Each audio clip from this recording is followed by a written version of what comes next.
ചെങ്കൽപ്പേട്ടിൽ കത്തിക്കരിഞ്ഞ നിലയിൽ കണ്ടെത്തിയ മൃതദേഹം ജസ്നയുടേതല്ലെന്ന സൂചന. മൃതദേഹം ജസ്നയുടേതെന്ന സംശയത്തെ തുടർന്ന് ജസ്നയുടെ തിരോധാനം അന്വേഷിക്കുന്ന പോലീസ് സംഘം തമിഴ്നാട്ടിലേക്ക് പോയിരുന്നു. എന്നാൽ മൃതദേഹത്തിൽ കണ്ട പല്ലിലെ കമ്പി ജസ്നയുടേതുമായി സാമ്യമില്ലെന്നാണ് ഒടുവിൽ ലഭിക്കുന്ന വിവരം. DNA പരിശോധനയ്ക്ക് ശേഷം മൃതദേഹം ജസ്നയുടേതാണോ എന്ന് സ്ഥിരീകരിക്കും. വാർത്തയുടെ കൂടുതൽ വിവരങ്ങളുമായി ബിജേഷ് ചേരുന്നു. ബിജേഷ്, എപ്പോഴാവും DNA പരിശോധന നടക്കുക? വിശദാംശങ്ങൾ.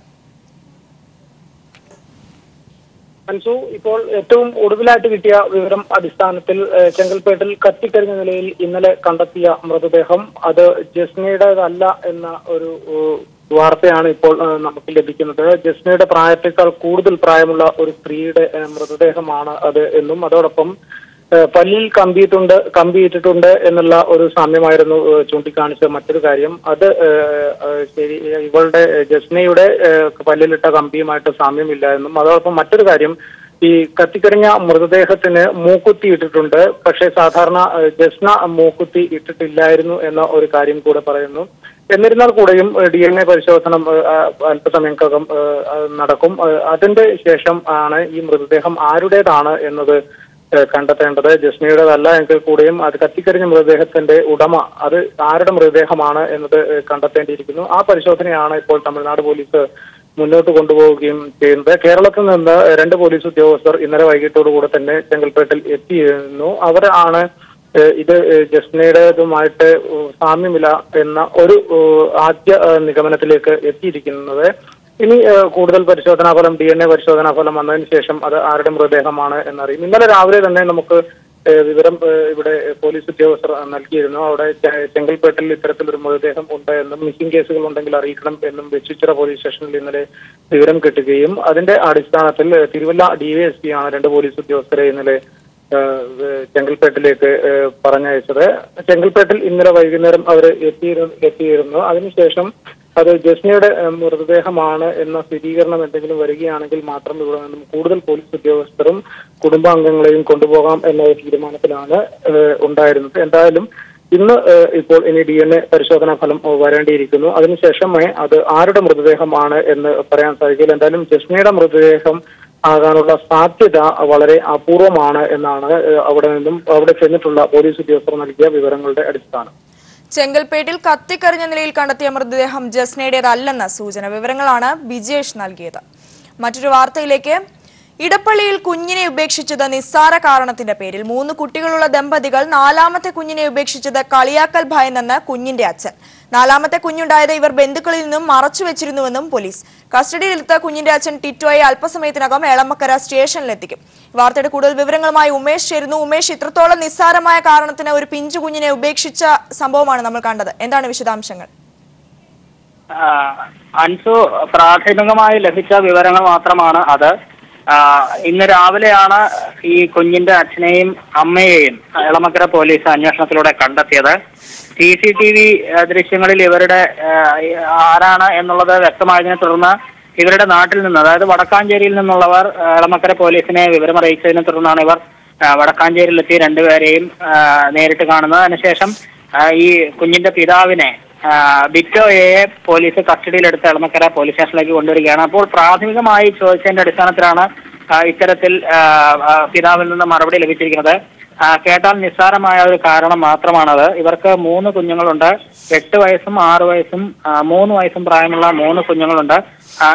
ഇപ്പോൾ ഉപേക്ഷിച്ചത് 4ാമത്തെ കുഞ്ഞാണ്. ഇത് പെൺകുഞ്ഞാണ്. മറ്റത് 3 പേരും ആൺകുട്ടികളാണ് എന്നാണ് അറിയാൻ കഴിഞ്ഞിരിക്കുന്നത്. 4ാമതൊരു കുഞ്ഞുകൂടി ജനിക്കുമ്പോൾ വീട്ടുകാരും മറ്റ് നാട്ടുകാരും എല്ലാവരും കളിയാക്കും എന്നൊരു ഭയം ഇവർക്കുണ്ടായിരുന്നു. അതുകൊണ്ട് തന്നെ ഇയാളുടെ ഭാര്യ ഗർഭിണിയായ വിവരം ഉൾപ്പെടെ ബന്ധുക്കളിൽ നിന്ന് മറച്ചു വെച്ചു എന്നാണ് അറിയാൻ കഴിയുന്നത്. അതുകൊണ്ട് തന്നെ ഈ കുഞ്ഞ് ജനിച്ച വിവരം മറ്റാരും തന്നെ അറിഞ്ഞിട്ടില്ല.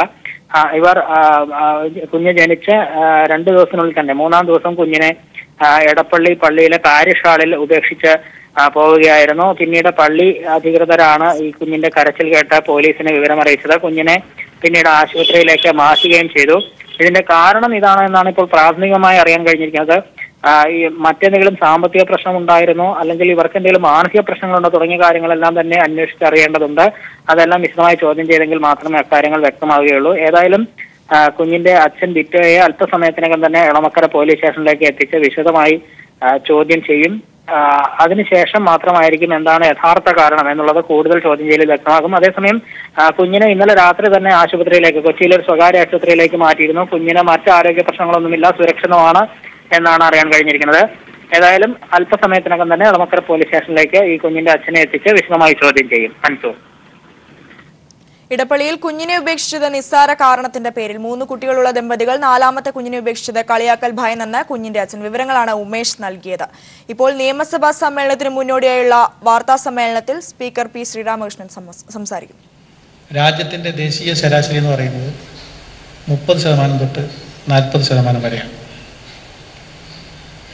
30-40 ദിവസങ്ങളാണ് ദേശീയ ശരാശരി. അത് 20-ൽ താഴെയും 15-ൽ താഴെയുമായിട്ടുള്ള സഭകളും ഉണ്ട്. നമ്മളതിൽ നിന്ന് വ്യത്യസ്തമായ ഒരു സഭയായിട്ട് ഇതിനകം മാറിയിട്ടുണ്ട്. നിയമസഭ ചേരുന്നത് എങ്ങനെ പ്രധാനമാവുമെന്ന് ചോദിച്ചാൽ, ഒരു സർക്കാരിൻ്റെ പ്രവർത്തനത്തിൻ്റെ സുതാര്യതയുടെ അളവുകോലാണ് നിയമസഭാ സമ്മേളനം. ജനവികാരങ്ങൾ പ്രതിഫലിപ്പിക്കാനുള്ള വേദിയായും ജനങ്ങളുടെ ആശങ്കകളും പ്രതീക്ഷകളും ചർച്ചയ്ക്ക് വിധേയമാക്കാനുള്ള വേദിയായും സർക്കാരിൻ്റെ നടപടിക്രമങ്ങൾ പൊതുസമൂഹത്തിന് മുന്നിൽ സുതാര്യതയോടുകൂടി കൊണ്ടുവരാനുമെല്ലാം കഴിയുന്ന ഒരു വേദി എന്ന നിലയിൽ നിയമസഭാ സമ്മേളനം ചേരുന്ന ദിവസങ്ങളും വളരെ പ്രധാനപ്പെട്ടതാണ്. ആ നിലയിൽ സുതാര്യതയാർന്ന ഒരു ഭരണ സംവിധാനത്തിൻ്റെ അളവുകോലായിട്ട് കണക്കാക്കപ്പെടുന്ന നിയമസഭാ സമ്മേളനങ്ങളുടെ ദിവസങ്ങളിൽ കേരളം മുന്നേറിയിരിക്കുകയാണ്. കേരള നിയമസഭയുടെ മുൻകാല അനുഭവങ്ങൾ വെച്ച് നോക്കുമ്പോഴും നമ്മൾ മുന്നേറിയിട്ടുണ്ട്. ശരാശരി 50 ദിവസങ്ങളാണ് നമ്മളിതിന് മുൻപ് ചേർന്നിട്ടുള്ളത്. ഇത്തവണ 65-ലേക്ക് വരികയാണ്. ഈ 2018 അതിന് ഇനിയും മാറ്റം വരും. കാരണം ബഡ്ജറ്റുമായി ബന്ധപ്പെട്ട നടപടിക്രമങ്ങൾ പൂർണ്ണമായിട്ടും ഇക്കഴിഞ്ഞ മാർച്ച് 31 പൂർത്തീകരിക്കപ്പെട്ടു.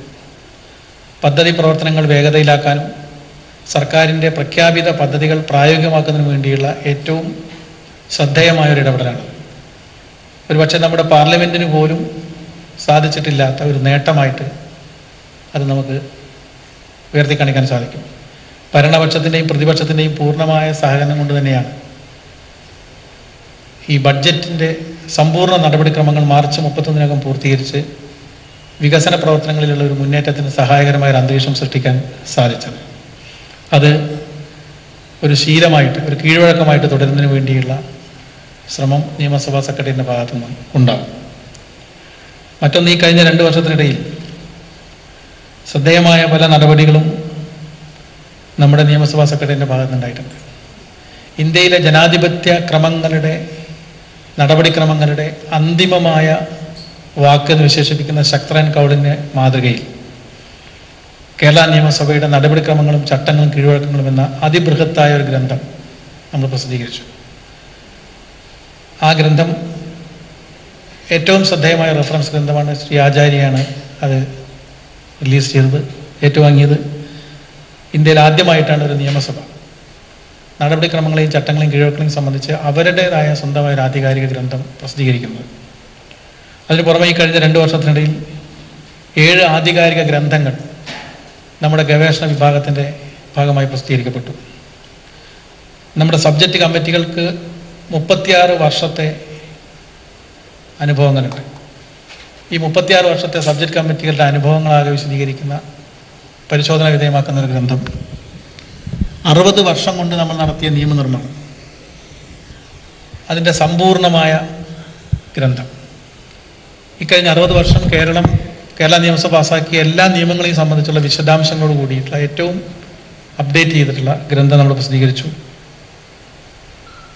ചെയറിൽ നിന്നുണ്ടായ റൂളിങ്ങുകൾ, കഴിഞ്ഞ 6 പതിറ്റാണ്ട് കാലത്തെ റൂളിങ്ങുകളുടെ സമഗ്രമായ ഒരു പുസ്തകം പ്രസിദ്ധീകരിച്ചു. മുൻ സ്പീക്കർമാരെയും സംബന്ധിച്ചും മുഖ്യമന്ത്രിമാരെയും സംബന്ധിച്ചുള്ള പുസ്തകം പ്രസിദ്ധീകരിച്ചു. അങ്ങനെ ഹൂ ഈസ് ഹൂ ഉൾപ്പെടെയുള്ള 7 ശ്രദ്ധേയമായ ഗ്രന്ഥങ്ങൾ പ്രസിദ്ധീകരിക്കാൻ നമുക്ക് സാധിച്ചു. ഇപ്പോൾ 60 വർഷത്തെ നിയമനിർമ്മാണങ്ങളുടെ വിശദാംശങ്ങളാണ് നമ്മൾ ഗ്രന്ഥമായി പ്രസിദ്ധീകരിച്ചതെങ്കിൽ അത് കേരളീയ സമൂഹത്തിലുണ്ടായ പ്രത്യാഘാതങ്ങളെയും സാധ്യതകളെയും അനുഭവങ്ങളെയും പരിശോധിക്കുന്ന ഒരു ഇമ്പാക്റ്റ് സ്റ്റഡി നടന്നുകൊണ്ടിരിക്കുകയാണ്. നിയമസഭയുടെ പ്രവർത്തനത്തിൻ്റെ ഭാഗമായി നിയമനിർമ്മാണം കേരളീയ സമൂഹത്തിൽ വരുത്തിയ ചലനങ്ങളെക്കുറിച്ചുള്ള ഇമ്പാക്റ്റ് സ്റ്റഡിയുടെ വിശദാംശം അടങ്ങിയ ഒരു ഗ്രന്ഥവും ഇതിൻ്റെ ഭാഗമായിട്ട് പ്രസിദ്ധീകരിക്കാൻ പോവുകയാണ്. മറ്റൊന്ന്, നിയമസഭാ സമിതികളുടെ റിപ്പോർട്ടുകൾ ചർച്ച ചെയ്യാനുള്ളൊരു കീഴ്വഴക്കം നമ്മൾ ആരംഭിച്ചു. സാധാരണഗതിയിൽ ഭേദഗതികൾ അവതരിപ്പിക്കുവാനുള്ള ചാനൽ നിയമസഭാംഗങ്ങൾ മാത്രമാണ്. കഴിഞ്ഞ സഭാ സമ്മേളനത്തോടുകൂടി നിയമനിർമ്മാണ പ്രക്രിയയിൽ പൊതുസമൂഹത്തിന് നേരിട്ട് പങ്കാളിത്തം വരുത്താൻ കഴിയുന്ന ഒരു പ്രക്രിയയ്ക്ക് നമ്മൾ തുടക്കം കുറിച്ചു. ഓൺലൈൻ വഴി ആർക്കും പ്രസിദ്ധീകരിക്കപ്പെട്ട ഒരു കരട് നിയമത്തിൻ്റെ ഭേദഗതികൾ നിർദ്ദേശിക്കാം. അത് ഇത്തവണയും ഉണ്ടാവും. അതായത് നിയമസഭാ സമ്മേളനത്തിന് മുന്നോടിയായുള്ള വാർത്താ സമ്മേളനത്തിൽ സ്പീക്കർ സംസാരിക്കുകയായിരുന്നു. നിപ രോഗലക്ഷണങ്ങളോടുകൂടി ചികിത്സയിലായിരുന്ന ഒരാൾ കൂടി മരിച്ചു. തലശ്ശേരി സ്വദേശി റോജയാണ് മരിച്ചത്. കോഴിക്കോട് മെഡിക്കൽ കോളേജിൽ രോഗലക്ഷണങ്ങളോടെ റോജ ചികിത്സയിലായിരുന്നു. അതേസമയം നിപ സ്ഥിരീകരിച്ച കോഴിക്കോട് മെഡിക്കൽ കോളേജിൽ ചികിത്സയിലുള്ള 2 പേരും സുഖം പ്രാപിച്ചു വരുന്നതായി ആരോഗ്യവകുപ്പ്. നിലവിൽ ഇവരുടെ പരിശോധനാ ഫലം നെഗറ്റീവായെന്ന് ആരോഗ്യവകുപ്പ് സ്ഥിരീകരിച്ചു. വിവരങ്ങളുമായി ലതീഷ് ചേരുന്നു. ലതീഷ്, ഇന്ന് ആരോഗ്യവകുപ്പിന്റെ യോഗമൊക്കെ ചേരാനിരിക്കുകയായിരുന്നു. വിശദാംശങ്ങൾ. അൻസു, ആരോഗ്യമന്ത്രി കെ ശൈലജയുടെ നേതൃത്വത്തിൽ ആരോഗ്യ വകുപ്പിലെ ഉന്നത ഉദ്യോഗസ്ഥരടക്കം പങ്കെടുക്കുന്ന യോഗം കോഴിക്കോട് ഗസ്റ്റ് ഹൌസിൽ അല്പസമയം മുമ്പ് ആരംഭിച്ചു കഴിഞ്ഞു. യോഗത്തിൽ ആരോഗ്യവകുപ്പ് സെക്രട്ടറി, അതേപോലെ തന്നെ ആരോഗ്യവകുപ്പ് ഡയറക്ടർ, കോഴിക്കോട് ജില്ലയിലെ ആരോഗ്യവകുപ്പിലെ DMO അടക്കമുള്ള ഉദ്യോഗസ്ഥർ, പോലീസ് മേധാവികൾ അടക്കം ഉള്ള ആളുകളാണ് ഈ യോഗത്തിൽ പങ്കെടുക്കുന്നത്. നിലവിൽ ഇന്ന് രാവിലെ കോഴിക്കോട് മെഡിക്കൽ കോളേജ് ആശുപത്രിയിൽ നിപ രോഗലക്ഷണങ്ങളോടെ ചികിത്സയിലുണ്ടായിരുന്ന തലശ്ശേരി സ്വദേശി റോജ, 39 വയസ്സുള്ള റോജ എന്ന യുവതിയാണ് മരിച്ചത്. ഇവരുടെ പരിശോധനാ ഫലം നെഗറ്റീവായിരുന്നു. എന്നാൽ ഇവർ രോഗം സ്ഥിരീകരിച്ച് മരിച്ച നാദാപുരം സ്വദേശി അശോകൻ തലശ്ശേരിയിലെ ആശുപത്രിയിൽ ചികിത്സയിൽ കഴിഞ്ഞ ഘട്ടത്തിൽ ആ ആശുപത്രി സന്ദർശിച്ചതായാണ് ആരോഗ്യവകുപ്പ് അധികൃതരിൽ നിന്നും ലഭിക്കുന്ന വിവരം. ഇങ്ങനെ രോഗം ഇവരിലേക്ക് എത്തിയതാവാം എന്നാണ് ആരോഗ്യവകുപ്പ് നൽകുന്ന പ്രാഥമികമായ വിവരം. എന്നാൽ ഇവർക്ക് രോഗം ഇതുവരെ സ്ഥിരീകരിച്ചിരുന്നില്ല. അത് ആരോഗ്യവകുപ്പിനെ ആശങ്കയിലാക്കുന്നുണ്ട്. അതായത് പോസിറ്റീവ് ആയിരുന്നില്ല. നിപ വൈറസ് ബാധ പരിശോധനയിൽ ഇവരുടെ റിസൾട്ട് പോസിറ്റീവ് ആയിരുന്നില്ല. എന്നാൽ നിപ രോഗലക്ഷണങ്ങളോടെ ഇവർ ചികിത്സയിലുമായിരുന്നു. 17 പേരാണ് ഇന്നലെ കോഴിക്കോട് മെഡിക്കൽ കോളേജിൽ ചികിത്സയിലുണ്ടായിരുന്നത്. അതിൽ ഒരാളാണ് ഇന്ന് രാവിലെ മരിച്ച റോജ. മറ്റ് 2 പേർ കോഴിക്കോട് മെഡിക്കൽ കോളേജ് ആശുപത്രിയിൽ തന്നെ ചികിത്സയിൽ കഴിയുന്ന 2 പേരുടെ നിപ രോഗലക്ഷണം നിപ സ്ഥിരീകരിച്ച 2 പേരാണ് ഇപ്പോൾ സുഖം പ്രാപിച്ചു വരുന്നത്. അവർ ഭക്ഷണം ഉൾപ്പെടെ കഴിക്കുന്ന ഒരു ഘട്ടത്തിലേക്ക് എത്തിയിട്ടുണ്ട്, മരുന്നിനോട് പ്രതികരിക്കുന്ന ഘട്ടത്തിലേക്ക് എത്തിയിട്ടുണ്ട് എന്നാണ് ആരോഗ്യവകുപ്പ് അധികൃതർ ഇന്നലെ തന്നെ വ്യക്തമാക്കിയത്. അതായത് അവർ നിലവിൽ അവരുടെ പരിശോധനാ ഫലം പോസിറ്റീവിൽ നിന്ന് നെഗറ്റീവിലേക്ക് മാറിയിട്ടുണ്ട്. അത്തരത്തിൽ വലിയ പുരോഗതി അവരുടെ ആരോഗ്യനിലയിൽ ഉണ്ടായതായി പറയുന്ന ഒരു ഘട്ടത്തിലാണ് ഇന്നിപ്പോൾ രാവിലെ നിപ വൈറസ് ബാധ രോഗലക്ഷണങ്ങളുടെ ചികിത്സയിലുള്ള ഒരാൾ മരിക്കുന്ന സാഹചര്യം ഉണ്ടായത്. ഇത്തരം സുപ്രധാനമായ സാഹചര്യങ്ങളെല്ലാം തന്നെ ഇന്നിപ്പോൾ കോഴിക്കോട് ചേരുന്ന ആരോഗ്യമന്ത്രിയുടെ അധ്യക്ഷതയിൽ ചേരുന്ന ജനപ്രതിനിധികളും ആരോഗ്യവകുപ്പിലെ ഉന്നത ഉദ്യോഗസ്ഥരും പങ്കെടുത്തുകൊണ്ട് നടക്കുന്ന യോഗം കാര്യങ്ങളെല്ലാം വിലയിരുത്തും. ഒപ്പം കോഴിക്കോട് ജില്ലയിൽ സ്കൂൾ തുറക്കുന്നത് നീട്ടിയിരുന്നു. 5-ാം തീയതി ജൂൺ 5-ന് സ്കൂൾ തുറക്കാനാണ് നിലവിൽ തീരുമാനമെടുത്തിരിക്കുന്നത്. ഇത് നീട്ടണമോ എന്നത് സംബന്ധിച്ച് ചില ചർച്ചകൾ ഇന്നലെയും കഴിഞ്ഞ ദിവസങ്ങളുമായി നടക്കുന്ന ഒരു സാഹചര്യം കൂടി ഉണ്ടായിരുന്നു. ഇക്കാര്യത്തിലും ഈ യോഗത്തിന് ശേഷം ഒരു തീരുമാനം ഉണ്ടാകുമെന്നാണ് പ്രതീക്ഷിക്കുന്നത്. ഒപ്പം ഓസ്ട്രേലിയയിൽ നിന്ന് ഉള്ള മരുന്ന് കോഴിക്കോട്ട് എത്തിയിട്ടുണ്ട്. ICMR-ലെ വിദഗ്ധ സംഘവും നൽകുന്ന നിർദ്ദേശത്തിനനുസരിച്ചായിരിക്കും ഇത് രോഗികൾക്കും അതേപോലെ തന്നെ രോഗലക്ഷണം കാണിക്കുന്നവർക്കും നൽകുക എന്ന് ആരോഗ്യമന്ത്രി ഇന്നലെ തന്നെ വ്യക്തമാക്കിയിരുന്നു. ഇന്നിപ്പോൾ കോഴിക്കോട്ട് മരുന്ന്, ഓസ്ട്രേലിയയിൽ നിന്നുള്ള മരുന്ന് അബുദാബിയിലെത്തി അവിടെ നിന്ന് കോഴിക്കോട്ടേക്ക് എത്തിയ ഒരു സാഹചര്യം കൂടിയുണ്ട്. ICMR-ലെ വിദഗ്ധരുമായി ആലോചിച്ച ശേഷം ഇത് രോഗികൾക്ക് നൽകുന്നത് സംബന്ധിച്ച് ഒരു പ്രോട്ടോകോൾ തയ്യാറാക്കേണ്ടതുണ്ട്. അത്തരം വിശദമായ പരിശോധനകൾക്ക് ശേഷം ഈ മരുന്ന് നൽകി തുടങ്ങുമെന്നാണ് ഇപ്പോൾ ആരോഗ്യ വകുപ്പിൽ നിന്നും നമുക്ക് ലഭിക്കുന്ന വിവരം. അൻസു, ലതീഷ്, അതേസമയം തന്നെ നിപ വൈറസ് നിലനിൽക്കുന്ന ഒരു സാഹചര്യത്തിൽ ഏതെങ്കിലും പരീക്ഷകൾ മാറ്റിവെച്ചതായി വിവരങ്ങൾ ലഭിക്കുന്നുണ്ടോ? PSC പരീക്ഷകൾ ഇന്നലെ തന്നെ മാറ്റിവെച്ചിരുന്നു. ഈ മാസം 16 വരെയുള്ള PSC പരീക്ഷകളെല്ലാം തന്നെ PSC മാറ്റിവെക്കുന്ന സാഹചര്യം ഉണ്ടായിട്ടുണ്ട്. 5-ാം തീയതി വരെയുള്ള കാലിക്കറ്റ് സർവകലാശാലയുടെ പരീക്ഷകളും ഇതിനകം തന്നെ നേരത്തെ തന്നെ മാറ്റിവെച്ചിരുന്നു. സ്കൂൾ തുറക്കുന്നതുമായി ബന്ധപ്പെട്ട് തീരുമാനം ഉണ്ടായ ഘട്ടത്തിൽ തന്നെ കാലിക്കറ്റ് സർവകലാശാലയുടെ ഭാഗത്തു നിന്നും ഇത്തരം ഒരു തീരുമാനം ഉണ്ടായിരുന്നു. ആരോഗ്യവകുപ്പ് നൽകുന്ന സുപ്രധാനമായ ഒരു നിർദ്ദേശം ആളുകൾ പരമാവധി ഒത്തുകൂടുന്നത് ഒഴിവാക്കുക. അതുകൊണ്ട് തന്നെ കോഴിക്കോട് ജില്ലയിലെ പൊതുപരിപാടികൾ ഉൾപ്പെടെയുള്ളവയ്ക്ക് നിയന്ത്രണം ഏർപ്പെടുത്തിയിരുന്നു. നിരോധനം ഏർപ്പെടുത്തുന്നതിന് പകരം നിയന്ത്രണം ഏർപ്പെടുത്തിക്കൊണ്ടുള്ളൊരു അറിയിപ്പുണ്ടായിരുന്നു. സിനിമാ തിയേറ്ററുകൾ അടക്കം താൽക്കാലികമായി അടച്ചിടാനുള്ള ഒരു നിർദ്ദേശം ചില തദ്ദേശ സ്വയംഭരണ സ്ഥാപനങ്ങളുടെ ഭാഗത്തുനിന്ന് ഉണ്ടായതായാണ് ലഭിക്കുന്ന വിവരം. ഇത്തരത്തിൽ ജില്ലയിൽ ഏത് തരത്തിലെല്ലാം ഇനി കൂടുതൽ പ്രതിരോധ പ്രവർത്തനങ്ങൾ ഊർജിതമാക്കണം എന്നതടക്കമുള്ള കാര്യങ്ങളിൽ നിലവിലുള്ള പ്രതിരോധ പ്രവർത്തനങ്ങൾ മുന്നോട്ട് കൊണ്ടുപോകേണ്ട സാഹചര്യം, ഇതുവരെയുള്ള പ്രവർത്തനങ്ങളുടെ വിലയിരുത്തൽ, ഒപ്പം ഇന്ന് മുതൽ അല്ലെങ്കിൽ നാളെ മുതൽ ഏതെല്ലാം തരത്തിൽ മുൻകരുതൽ കൂടി എടുക്കണമെന്ന ഒരു കാര്യം കൂടി ഇന്നത്തെ യോഗത്തിൽ, മന്ത്രിയുടെ അധ്യക്ഷതയിൽ ചേരുന്ന യോഗത്തിൽ ഉണ്ടാകുമെന്നാണ് നമുക്ക് മനസ്സിലാക്കാൻ വേണ്ടി കഴിയുന്നത്. കൊടിയത്തൂർ പഞ്ചായത്തിൽ ഒരാൾക്ക് നിപ രോഗം സ്ഥിരീകരിച്ച് മരിച്ചിരുന്നു. അവിടെ കള്ളുഷാപ്പുകൾ അടച്ചിടുന്ന ഒരു സാഹചര്യം, താൽക്കാലികമായി കള്ളുഷാപ്പുകൾ അടച്ചിടുന്ന സാഹചര്യം ഉണ്ടായിട്ടുണ്ട്. ഇത്തരത്തിൽ സിനിമാ തിയേറ്ററുകൾ ഉൾപ്പെടെയുള്ള ആളുകൾ കൂടുതലെത്തുന്ന സ്ഥലങ്ങളിൽ കൂടുതൽ നിയന്ത്രണം ഏർപ്പെടുത്താനുള്ളൊരു ആലോചനയും തദ്ദേശ സ്വയംഭരണ സ്ഥാപനങ്ങളുടെ ഭാഗത്തു നിന്ന് ഉണ്ടാകുന്നുണ്ട്. ഈ കാര്യങ്ങളിലെല്ലാം ചില നിർദ്ദേശങ്ങൾ അല്ലെങ്കിൽ ചില തീരുമാനങ്ങൾ ഇന്ന് കോഴിക്കോട് ചേരുന്ന യോഗത്തിൽ ഉണ്ടാകുമെന്നാണ് നമുക്ക് മനസ്സിലാക്കാൻ വേണ്ടി കഴിയുന്നത്. ഒപ്പം സ്കൂൾ തുറക്കുന്ന കാര്യത്തിലും ഇന്നത്തെ യോഗത്തോടുകൂടി ഒരു തീരുമാനം ഉണ്ടാകുമെന്നാണ് പ്രതീക്ഷിക്കുന്നത്. അൻസു, നിപ രോഗലക്ഷണങ്ങളെ തുടർന്ന് ചികിത്സയിലായിരുന്ന ഒരാൾ കൂടി മരിച്ചു. ആളുകൾ പരമാവധി ഒത്തുകൂടുന്നതൊക്കെ ഒഴിവാക്കണമെന്ന് ആരോഗ്യ വകുപ്പിന്റെ ജാഗ്രതാ നിർദ്ദേശവുമുണ്ട്. വിവരങ്ങളാണ് AK ലതീഷ് നൽകിയത്. ആരോഗ്യ ജാഗ്രതാ പ്രവർത്തനങ്ങൾക്ക് ഫണ്ട് തടസ്സമാവില്ലെന്ന് മന്ത്രി KT ജലീൽ. നിപ ഭീതിയുള്ള ഇടങ്ങളിൽ കുട്ടികളെ പരിശോധനയ്ക്ക് ശേഷമേ സ്കൂളിൽ അയക്കാവൂ എന്ന നിർദ്ദേശം നൽകിയതായും മന്ത്രി പറഞ്ഞു. മലപ്പുറത്ത് നിപ വൈറസ് ജാഗ്രതാ പ്രവർത്തനങ്ങളുടെ അവലോകനത്തിന് എത്തിയതായിരുന്നു മന്ത്രി. പഞ്ചായത്ത് സെക്രട്ടറിമാർ അതത് പഞ്ചായത്തുകളിൽ താമസിച്ച് ജാഗ്രതാ പ്രവർത്തനങ്ങൾ കൃത്യമായി അവലോകനം ചെയ്യണമെന്ന് മന്ത്രി നിർദ്ദേശം നൽകി. ശുചീകരണ ജാഗ്രതാ പ്രവർത്തനങ്ങൾക്ക് ഫണ്ട് ഒരു തടസ്സമേ അല്ലെന്നും മന്ത്രി പറഞ്ഞു. ഫണ്ട് എത്ര വേണമെങ്കിലും തദ്ദേശ സ്ഥാപനങ്ങൾക്ക് ചെലവാക്കാം. അവരുടെ പ്ലാൻ ഫണ്ടിൽ നിന്ന് വേണമെങ്കിൽ ചെലവാക്കണമെന്നുണ്ടെങ്കിൽ അതിനുള്ള സ്വാതന്ത്ര്യവും അവർക്ക് നൽകും. പണത്തിന്റെ കുറവ് ആരോഗ്യ ജാഗ്രതാ പ്രവർത്തനം നടത്തുന്നതിന് ഒരു തടസ്സമാവില്ല. നിപ വൈറസ് ജാഗ്രതയുള്ള മേഖലകളിൽ കുട്ടികളെ പരിശോധനകൾ നടത്താതെ സ്കൂളിൽ അയക്കരുതെന്നും മന്ത്രി നിർദ്ദേശം നൽകി. പകർച്ചപ്പനികൾ പടരുന്നത് തടയാൻ നടപടികൾ പൂർത്തിയായി വരുന്നതായി ജില്ലാ കലക്ടർ പറഞ്ഞു. നമുക്ക് ശരിക്കും ആരോഗ്യ ജാഗ്രതയുടെ ഭാഗമായി നമുക്ക് ഓരോരോ വാർഡിൽ പൈസ നമുക്ക് ഓൾറെഡി കൊടുത്തിട്ടുണ്ട്.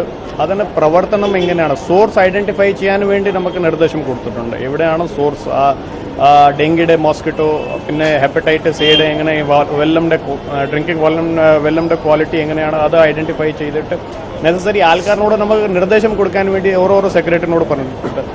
മന്ത്രിയുടെയും മുതിർന്ന ഉദ്യോഗസ്ഥരുടെയും സാന്നിധ്യത്തിൽ ജില്ലയിലെ തദ്ദേശ സ്ഥാപനങ്ങൾ നടത്തിയ പ്രവർത്തനങ്ങൾ അവലോകനം ചെയ്തു. മുനിസിപ്പൽ ഗ്രാമപഞ്ചായത്ത് അധ്യക്ഷരും സെക്രട്ടറിമാരും അതത് മേഖലകളിലെ ജാഗ്രതാ ശുചീകരണ പ്രവർത്തനങ്ങൾ വിശദീകരിച്ചു. News bureau, Malappuram.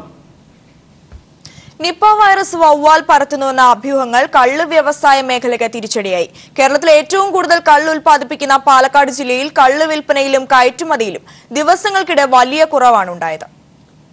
കേരളത്തിലെ വിവിധ ജില്ലകളിലേക്കുള്ള കള്ളിന്റെ ഭൂരിഭാഗവും പാലക്കാട് ജില്ലയിൽ നിന്നാണ് കൊണ്ടുപോകുന്നത്. നിപ വൈറസ് ബാധയുടെ മുന്നോടിയായി നൽകിയ ജാഗ്രതാ നിർദ്ദേശത്തിൽ വവ്വാലിന്റെ സാന്നിധ്യമുണ്ടാകാൻ സാധ്യതയുള്ളതിനാൽ കള്ള് ഒഴിവാക്കണമെന്ന് ആദ്യം നിർദ്ദേശിച്ചിരുന്നു. ഇതോടെയാണ് കള്ള് വിൽപ്പനയിലും മറ്റ് ജില്ലകളിലേക്കുള്ള കയറ്റുമതിയിലും കുറവുണ്ടായത്. കഴിഞ്ഞ മാസം 1-ന് 565 പെർമിറ്റുകളിലായി 1,46,939 ലിറ്റർ കള്ള് മറ്റ് ജില്ലകളിലേക്ക് കൊണ്ടുപോയിരുന്നു. എന്നാൽ മാർച്ച് 22-ന് ഇത് 1,03,351 ലിറ്ററായി കുറഞ്ഞു. പുറത്തേക്ക് കള്ള് കൊണ്ടുപോകുന്നത് കുറഞ്ഞതിനാൽ ഉൽപ്പാദിപ്പിക്കുന്ന കള്ള് തോപ്പിൽ തന്നെ കളയുന്ന സാഹചര്യം പോലും പല ദിവസങ്ങളിലുമുണ്ടായി. കള്ള് ഷാപ്പിലെത്തുന്നവരുടെ എണ്ണത്തിലും കുറവുണ്ടായി. പതിവായിട്ട് ഷാപ്പിൽ വരുന്ന പതിവാർക്ക് ഈ ഉൽപ്പാദന മേഖലയെ സംബന്ധിച്ചും ഈ വവ്വാലിന്റെ ദോഷവശങ്ങളെ പറ്റും അതിന് സ്ഥിരീകരിച്ചിട്ടില്ല. എങ്കിലും അതിനെപ്പറ്റി ഇവർ നാട്ടിൻപുറത്തുകാർക്ക് അറിയാം, സ്ഥിരം വരുന്നവർക്ക് അറിയാം. അതുകൊണ്ട് അവരെ കാര്യമായിട്ട് ബാധിച്ചിട്ടില്ല. പക്ഷേ ഇതിൽ ട്രാവൽ ചെയ്ത് പോകുന്നവരും അങ്ങനെ വരുന്ന വണ്ടികൾക്ക് പോകുന്ന വഴിക്ക് ഷാപ്പ് കണ്ടു പോലെ ഭക്ഷണം കഴിച്ച് കള്ളു കുടിച്ച് പോകുക ആ രീതിക്ക് അവർക്കൊരു ആശങ്കയുണ്ട്. അവരുടേതായ ഒരു കുറവ് ഉണ്ട്. എന്നാൽ വവ്വാലുകൾക്ക് എത്താൻ കഴിയാത്ത രീതിയിൽ സുരക്ഷിതമായാണ് കള്ള് ഉൽപ്പാദിപ്പിക്കുന്നതെന്നാണ് ചെത്തുതൊഴിലാളികൾ പറയുന്നത്. കൊതുകുവലിയില്ലേ, അതെങ്ങനെ മാടത്ത് ഞങ്ങൾക്ക് അങ്ങനെ കെട്ടാൻ പറ്റുള്ളൂ. പക്ഷെ ഇവരിൻ്റെ കയ്യിൽ കെട്ടേണ്ട ആവശ്യമില്ല. ഇവരിൻ്റെ കയ്യിൽ നേരെ ഇങ്ങനെയാണ്. അതെ, ഇതിൽ ഒരു സാധനം കടക്കില്ല. തെങ്ങിൻ്റെയിലും പനയിലും 2 വ്യത്യാസമാണ്. കരിമ്പനയിലും തെങ്ങിലും വ്യത്യാസമാണ്. ഒരിക്കലും തെങ്ങുകളിൽ ഒരു സാധ്യതയും വരാൻ പോരാ. അഭ്യൂഹങ്ങൾക്കിടയിലും പതിവുകാർ കള്ളിനെ വിശ്വസിച്ച് ഷാപ്പിലെത്തുന്നുണ്ട്. ഇതിപ്പോൾ ഈ സമൂഹ മാധ്യമങ്ങളിലും ഇതൊക്കെ കണ്ട് മരിച്ചു അത് എന്നുള്ളതൊക്കെ അറിഞ്ഞാലും ഞങ്ങൾ ഈ കഴിക്കുന്ന കാരണം ഇതിൽ വരാൻ സാധ്യതയില്ല എന്നതുകൊണ്ട് മാത്രമാണ് ഇത് കഴിക്കാൻ നിൽക്കുന്നത്. അപ്പോൾ അതിൽ ആശങ്കപ്പെടാനില്ല. പല കാരണങ്ങൾ മൂലം പ്രതിസന്ധിയിലൂടെ കടന്നു പോകുന്നതിനിടെ നിപ വൈറസ് ബാധയുമായി ബന്ധപ്പെട്ട അഭ്യൂഹങ്ങൾ മൂലമുണ്ടായ പ്രശ്നങ്ങൾ കള്ള് വ്യവസായ മേഖലയ്ക്ക് കൂടുതൽ തിരിച്ചടിയായിരിക്കുകയാണ്. പ്രത്യേക സാഹചര്യത്തിൽ കള്ള് ചെത്തുമ്പോൾ വവ്വാൽ ഉൾപ്പെടെ എത്താതിരിക്കാൻ കൂടുതൽ സുരക്ഷാ മാർഗങ്ങൾ സ്വീകരിക്കാൻ എക്സൈസ് വകുപ്പ് തോപ്പുടമകൾക്ക് നിർദ്ദേശം നൽകിയിട്ടുണ്ട്. News bureau, Palakkad. കെവിൻ കേസിലെ മുഴുവൻ പ്രതികളും പിടിയിലായി. വെള്ളിയാഴ്ച രാത്രിയോടെ പാലക്കാട്, പുനലൂർ എന്നിവിടങ്ങളിൽ നിന്നാണ് 5 പേർ കൂടി കസ്റ്റഡിയിലായത്. അതേസമയം നീനു ചാക്കോയുടെ മാതാവ് രഹനയെയാണ് കണ്ടെത്താനുള്ള ശ്രമം പോലീസ് ഊർജിതമാക്കി. കെവിനെ തട്ടിക്കൊണ്ടുപോയ സംഘത്തിലുണ്ടായിരുന്ന ഷാനു, ഷിനു, വിഷ്ണു എന്നിവർ പാലക്കാട് പുതുനഗരം പോലീസ് സ്റ്റേഷനിലാണ് കീഴടങ്ങിയത്. തമിഴ്നാട് പൊള്ളാച്ചിക്ക് സമീപം അമ്പ്രാപാളയത്ത് ഇവർ ഒളിവിൽ കഴിയുകയായിരുന്നു. അതിനിടെ സമീപത്തെ ATM കൗണ്ടറിൽ നിന്നും പണം പിൻവലിച്ചതോടെ ലഭിച്ച സൂചനകളുടെ അടിസ്ഥാനത്തിൽ പോലീസ് ഇവർ താമസിച്ച ലോഡ്ജ് കണ്ടെത്തി. പോലീസ് പിന്തുടരുന്നുണ്ടെന്നറിഞ്ഞതോടെ പ്രതികൾ പാലക്കാട് പുതുനഗരം പോലീസ് സ്റ്റേഷനിലെത്തി കീഴടങ്ങുകയായിരുന്നു. എന്നാൽ ഇടമൺ സ്വദേശികളായ റമീസ്, ഫസൽ എന്നിവരെ പുനലൂരിൽ നിന്നാണ് പോലീസ് പിടികൂടിയത്. പ്രതികളെ കോട്ടയത്തെത്തിച്ച് ചോദ്യം ചെയ്തു വരികയാണ്. ഇതോടെ കെവിൻ വധക്കേസിലെ മുഴുവൻ പ്രതികളും പിടിയിലായി. അതേസമയം നീനു ചാക്കോയുടെ മാതാവ് രഹനയെയാണ് ഇനി കണ്ടെത്താനുള്ളത്. ഇവരാണ് കെവിനെ തട്ടിക്കൊണ്ടുപോകാനെത്തിയവർക്ക് അനീഷിന്റെ വീട് കാണിച്ചു കൊടുത്തതെന്നാണ് പോലീസ് പറയുന്നത്. നിലവിൽ രഹനയെ കേസിൽ പ്രതി ചേർത്തിട്ടില്ലെങ്കിലും ഇതിനുള്ള സാധ്യത പോലീസ് തള്ളിയിട്ടുമില്ല. സംഭവം നടന്നതിന് ശേഷം രഹന ഒളിവിലാണ്. പിടിയിലായ പ്രതികളെയും കൊണ്ട് തെളിവെടുപ്പ് നടത്താനുള്ള ശ്രമത്തിലാണ് police. TP Prashanth, news bureau, Kottayam. Ramadan കാഴ്ചകൾ. നോമ്പ് കാഴ്ചകൾ brought to you by ആദാമിന്റെ ചായക്കട ഒറിജിനൽ കോഴിക്കോടും ദുബായിലും മാത്രം. റമദാൻ പകുതി പിന്നിട്ടതോടെ ചരിത്രമുറങ്ങുന്ന തിരൂരങ്ങാടി മമ്പുറം മഖാമിൽ തിരക്കേറി. 200 വർഷം മുമ്പ് തുടങ്ങിയ ആഴ്ചതോറുമുള്ള സ്വലാത്തിനു ശേഷം നോമ്പുതുറ വിഭവമായി നൽകുന്ന ജീരകക്കഞ്ഞിയും റമദാൻ കാലത്ത് വിശ്വാസികൾക്ക് ഏറെ പ്രിയപ്പെട്ടതാണ്. മലബാറിലെ വിവിധയിടങ്ങളിൽ നിന്ന് വ്യാഴാഴ്ചകളിൽ ആയിരക്കണക്കിന് ആളുകളാണ് മമ്പുറം മഖാമിലെത്തുക. റംസാൻ മാസമായാൽ തിരക്കുകൂടും. സ്വലാത്ത് നടക്കുന്ന ദിവസം പ്രത്യേകമായി തയ്യാറാക്കുന്ന ഔഷധക്കൂട്ടുകളടങ്ങിയ ജീരകക്കഞ്ഞി കുടിച്ച് നോമ്പു തുറന്നാണ് മടക്കം. കേരളത്തിലെ ഏറ്റവും കാലപ്പഴക്കമുള്ള മമ്പുറം മഖാം. 200 വർഷത്തെ ചരിത്രം ഈ ജീരകക്കഞ്ഞിക്കുമുണ്ട്. മമ്പുറം കഞ്ഞിന്റെ പ്രത്യേകത വെച്ചാൽ ഇത് വളരെ കാലം മുമ്പേ ഉള്ളൊരു സംഭവമാണിത്. വളരെ വർഷങ്ങൾക്ക് മുമ്പ് തന്നെ ഈ കഞ്ഞി ജീരകക്കഞ്ഞിയാണ് ഇതിന് പറയുന്നത്. ഇത് വെച്ച് സ്വലാത്തിന് വരുന്ന വിശ്വാസികൾക്ക് നമ്മളിവിടെ വിളമ്പി വിതരണം ചെയ്യുന്ന ഒരു സമ്പ്രദായമാണുള്ളത്. പ്രത്യേക വളണ്ടിയർമാരാണ് ഇപ്പോൾ കഞ്ഞി തയ്യാറാക്കുന്നത്. മലബാറിലെ സാമ്രാജ്യവിരുദ്ധ പോരാട്ടങ്ങളുടെ മുൻനിരയിലുണ്ടായിരുന്ന സയ്യിദ് അലവി മമ്പുറം തങ്ങളുടെ അന്ത്യവിശ്രമ കേന്ദ്രമാണ് മമ്പുറം മഖാം. News bureau, Malappuram.